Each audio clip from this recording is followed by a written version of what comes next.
Los ancianos en la civilización hebrea, la importancia social del anciano. Diremos que según los escritos más antiguos, en la época del nomadismo, los ancianos desempeñaban un papel fundamental y eran considerados los jefes naturales del pueblo. Moisés tomó sus decisiones solamente después de haberlos consultado. Antes de eso, cuando Dios le habló a Moisés, le pidió que reuniera a los ancianos de Israel para crear un consejo. Dijo Dios, después de indicar que juntara 70 ancianos. Primero le dijo, juntame 70 ancianos, juntame.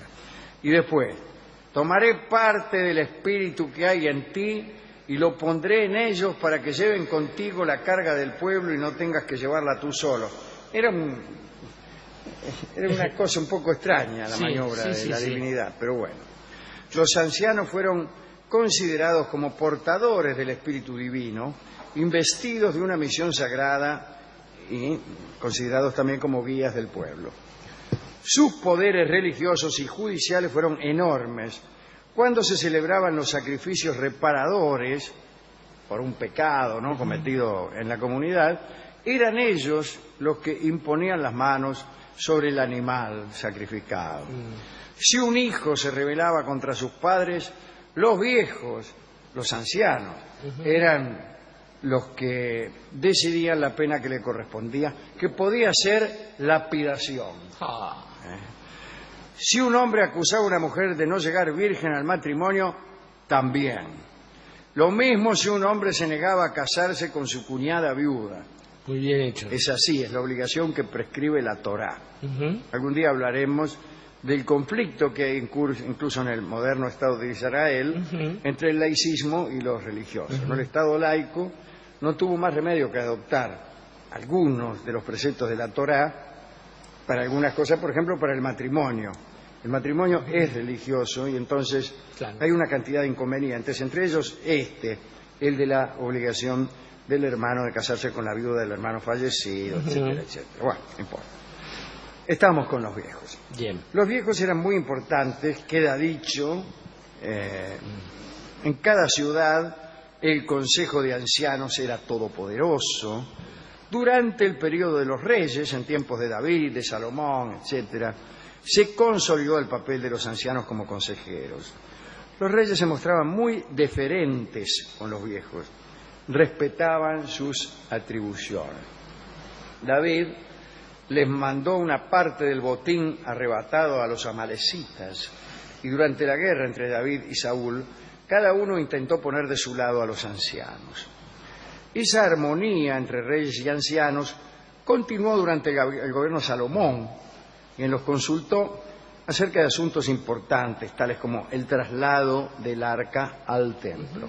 ¿Qué hacemos con el arca? En fin. El arca de la alianza estamos hablando, ¿no?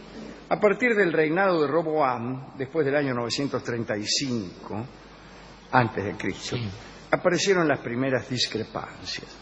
Por primera vez, un rey no tuvo en cuenta la opinión de los ancianos y siguió el consejo de los jóvenes. Apareció la primera muestra de un conflicto generacional. Esto se relata en el libro de los Reyes. Parece que el pueblo había solicitado una disminución de los impuestos. Roboam pidió consejo a los ancianos que habían estado al servicio de su padre, Salomón.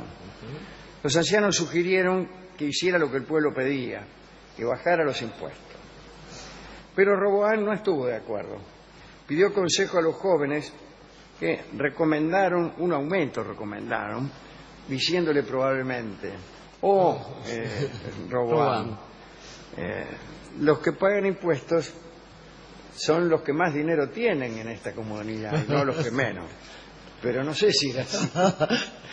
Para lo que les va a durar. Puede haber. El caso es que el rey siguió esa indicación y no le fue bien, ¿no? Porque el relato bíblico sugiere que lo correcto nace de la sensatez del sabio, que es viejo. Del diablo estaba por decir. Claro, también. De todos modos, también es un relato con una moraleja bastante conservadora, como todos los relatos. Las tradiciones son eso, además. Claro. Dice el cronista que el conflicto llegó a ser permanente en los estados monárquicos modernos. en los que siempre estuvo el rey presionado por sus cortesanos para que se librara de la tutela de los viejos del reino precedente. Los escritos más antiguos coinciden en destacar la nobleza, la sabiduría, el carácter venerable de los ancianos. Cuanto más edad tuvieran, mejor. El patriarca fue el modelo, entonces, de aquella sociedad. Incluso la asombrosa longevidad de los patriarcas era la muestra de la bendición divina. Se atribuye, usted sabe, a los jefes míticos de antes del diluvio una edad extraordinaria. Aquí tenemos la lista, mire, del registro civil. Adán murió a los 930 años. Pibe. Set, 912. Enoc, 905. Metusela, o Matusalén, ¿no? Que fue el más viejo de todos, 969. Lamec murió joven a los 777 años. Una picardía. Parece mentira. Sí. Picardía. Vendía salud. Muchacho. Malalel, 895. Kenan, un inglés. Sí. Queenan, El bárbaro. 910. Noé a los 960. Y a partir de Noé la longevidad va a reducirse lentamente, incluso de forma irregular, como resultado de la cólera divina. Cada vez que Dios se enojaba, le bajaba un poco la edad a las personas. Sem, el hijo de Noé, vivió 600 años. Pero ahí lo tiene a Abraham, que murió a los 175. Isaac, 180. Jacob, 147 y José, 110. Todo en distintas generaciones. Sí, claro. Bueno, en todos estos pueblos antiguos, una larga vida era señal de favor divino. Y aparece en la historia hebrea un curioso episodio respecto de este asunto. Como sabemos, José, el hijo de Jacob, llegó a ser virrey en Egipto. El de los sueños. Claro, fue el de los sueños. Fue el que deslumbró al faraón con la interpretación de los sueños, y en una oportunidad José presentó a faraón a su papá, Jacob. Dice, le presento a mi viejo, Jacob. La única pregunta que el faraón le hizo a Jacob fue sobre su edad, porque ese era el mejor modo de conocer el poder del Dios de un pueblo. Jacob confesó 130. Eran 20 más de los que tenían los sabios egipcios. Y el faraón quedó impresionado y tuvo un gran respeto por Yahvé, respeto que aumentó cuando Jacob dijo que en realidad sus años eran pocos, puesto que sus antepasados vivían mucho más. Pero Dios castigó a Jacob por esa queja, por estas palabras, y resolvió darle 32 menos de los que tenía asignado para vivir. Jacob vivió 17 más hasta los 147, pudo haber vivido hasta los 179, si no me falla la cuenta, si no hubiera abierto la boca ante el faraón. La ausencia de ancianos en una familia era signo de maldición. Los profetas, cuando querían señalar algún mal, decían, ya no habrá viejos en tu casa, Junigran 7. Junigran 7 lo agregué. Sí, sí. Además de la salud, salud. Por la edad. Este es un anciano. Llegó el abuelo. 378. 678. Pero parece menos. Además de la veneración religiosa, la verdad es que la ley mosaica acompañaba ese cuidado y garantizaba el respeto. Ponte de pie ante las canas y honra el rostro del anciano, se leía en la ley. Así que no solo los ancianos, sino también los canosos recibían respeto.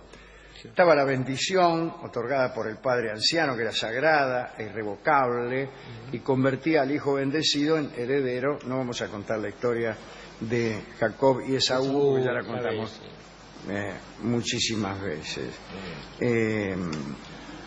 Así que esto es todo lo que tenemos que decir. No parece que haya sido demasiado desagradable envejecer en la época de los patriarcas y de la monarquía, porque todo el mundo te respetaba, etcétera. No como ahora. Nuestros mayores cuidados. Que uno no puede subir a un colectivo, una anciana no puede subir a un colectivo sin que no le den el asiento. La carga individual del dolor por el paso del tiempo aparece. Seguramente a nadie le gustaría llegar a poderoso venerado a cambio de la decadencia de cualquier capacidad vital. Algo de eso aparece también en las Escrituras y en los textos rabínicos. David, por ejemplo, recuerden ustedes, padeció su impotencia. Sí, claro. Sí, sí. Dice la crónica, cito al cronista: David era viejo, lo cubrían con vestidos, pero no entraba en calor. Sus servidores consiguieron una joven virgen para que durmiera con él.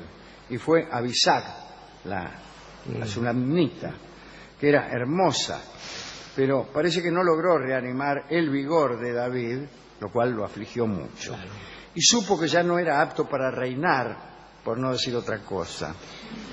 Más tarde su hijo, Salomón, perdió también al llegar a viejo lo que le había dado fama, su juicio y sus amantes, que desde luego se volvieron hacia otros tipos más jóvenes, como suele ocurrir cuando la gente envejece, ¿no? El primer síntoma de que estás envejeciendo es que se va tus con... amantes jóvenes empiezan a irse con otro señor. Eso es lo primero que le pasa a uno, incluso a los 23 o 24 años. Digamos, para terminar, que las primeras comunidades cristianas continuaron con la tradición de respeto a los ancianos. Se menciona en consejos de ancianos en Listra, Iconio, Antioquía, en Éfeso. Nombrados por los apóstoles, los ancianos presidían asambleas, también la catequesis, imponían las manos, hacían la unción de los enfermos. Pedro les exigió que condujeran la grey y pidió a los jóvenes obediencia. Las eclesias son esas Claro. son las famosas iglesias. Juan, el propio Pedro, se llamaban a sí mismos ancianos por haber pertenecido al grupo de los primeros apóstoles. Y el término ancianos, que aparece también en las antigüedades judías de nuestro amigo Flavio Josefo, amplió por un tiempo su significado. Por ese tiempo, el anciano fue el personaje importante de la comunidad, el notable, el famoso por su sabiduría, y no necesariamente el viejo. Es decir, anciano no significaba exactamente viejo, sino lo antedicho. Todo esto, mira, alguno contrasta con lo que se ve hoy, señor, que ya se lo dije. Dígamelo a mí. Una no puede salir a la calle, que le gritan cosas, se burlan, no respetan a una señora anciana como yo. Salvo en China. En China sí. Sí. Siéntese, señor. Gracias. Bueno, ¿a quién quiere dedicar esta charla? Estaba pensando, Alejandro, que incluso en nuestro poema nacional hay un verso que dice algo así como: respeten a los ancianos, que el burlarlos no es hazaña, pero ya es un consejo que hace falta dar. Ya no es natural, el consejo del fierro. Sí, además burlarlos no es hazaña, está revelando que ocurría nada menos que eso. Se burlaban de los viejos. Bueno, ¿de quién si no, no? Con lo gracioso que resulta. Y estaba pensando... Acaba de hablar de los ancianos hebreos y les toma el pelo así, con esa salida. Viejo, etcétera. Bueno, digo, es curiosa la contradicción que aparece con las nuevas religiones que establecen esto, porque siempre debía haber un Dios más viejo que el Dios que se establecía ahí. Y ahí cómo se resolvía este asunto de la preeminencia. Pero en todo caso, lo que se empieza a reflexionar ahí, Alejandro, es, bueno, a ver, se nos habla del tiempo perdido, se nos habla de ganar tiempo, y en realidad con esas cosas no se juega, porque en realidad todo el tiempo se pierde, y en realidad todo lo demás se pierde también. No hay forma de ganar, porque el tiempo lo que hace es consumir todo. El asunto quizás sea ver de qué manera se aprovechan las pérdidas, pensándolas en función de otra cosa. ¿La memoria sirve para reparar esto? Ciertamente no. ¿Sirve acaso la gloria obtenida para recuperar algo de eso? Menos todavía. No. De modo que quizás la única forma de pensar una derrota por encima del tiempo es a través del sueño. Por ejemplo, un bello sueño de juventud. Y Sueño de Juventud es el vals que escucharemos ahora en la voz de Carlos Gardel.